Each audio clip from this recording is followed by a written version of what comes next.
Tomato आमर कंचा लंका अच्छा पियाज दीटा दुईटा मीडियम साइज दुईटा पियाज आम काटिले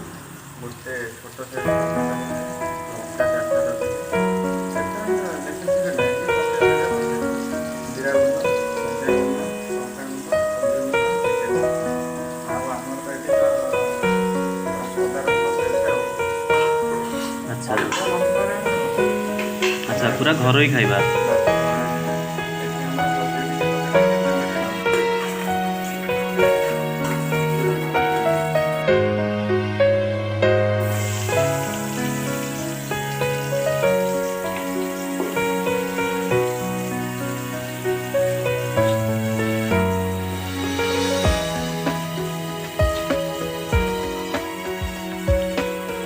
एबे पियाज ब्राउन कलर हो आसलानी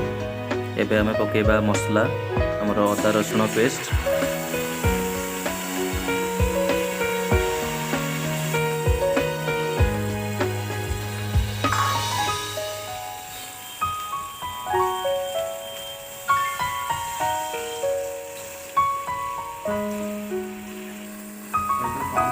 मसला पकई सारिबा परे आमे देखंतु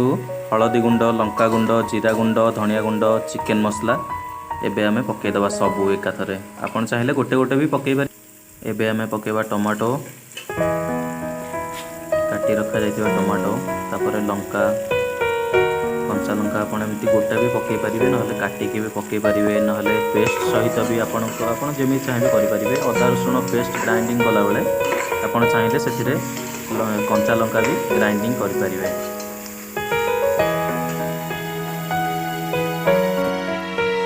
एबे आमे वेट करिबा मसला जे पर्यंत भल से फ्राई न होईछि से पर्यंत आमे एबे टिके वेट कर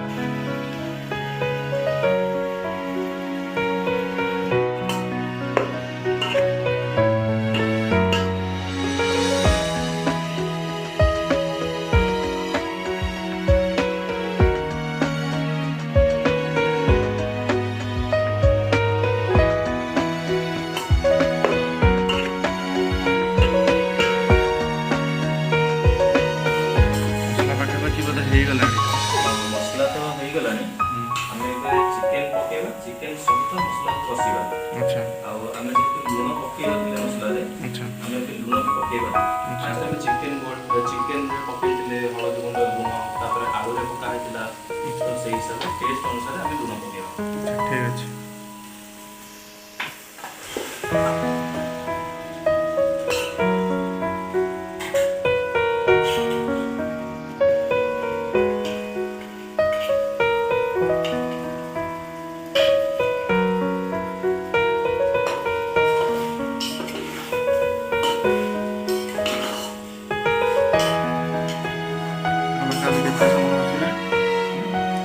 केते समय कसिबा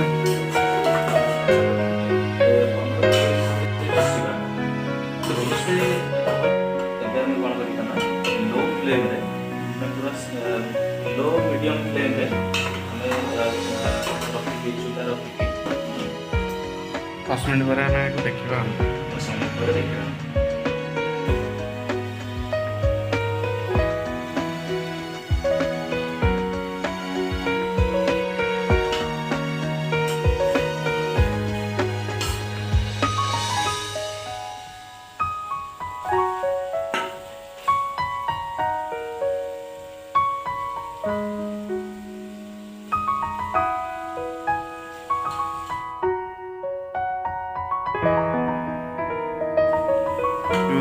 चिकेन हो गला सलानी बोधे चिकेन 5 ରୁ 7 मिनिट आमे ऑलरेडी कसी सारी लेनी एबे आमे चिकेन बड़ बड़ पीस टिके अछि आ तापर आलू भी टिके बड़ साइज अछि तो आमे आलू जदी एबे पके दोछे ताले चिकेन भलो से सिझिबे से आलू भी पूरा भलो से सिझिबे। अच्छा आमे आलू पके दो आ आलू को मिक्स करके चिकेन सोई आलू अच्छा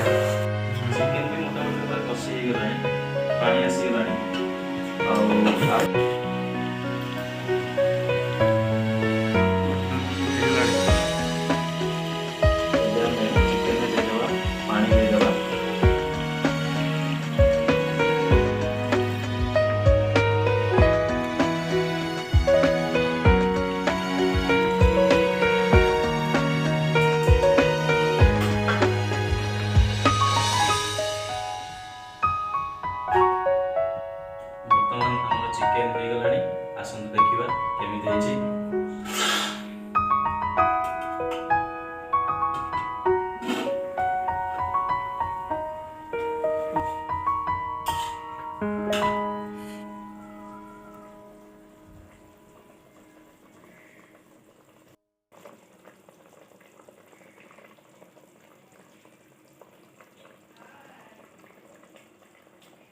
चिकेन आमर हो गलानी एबे आमे टिके अल्प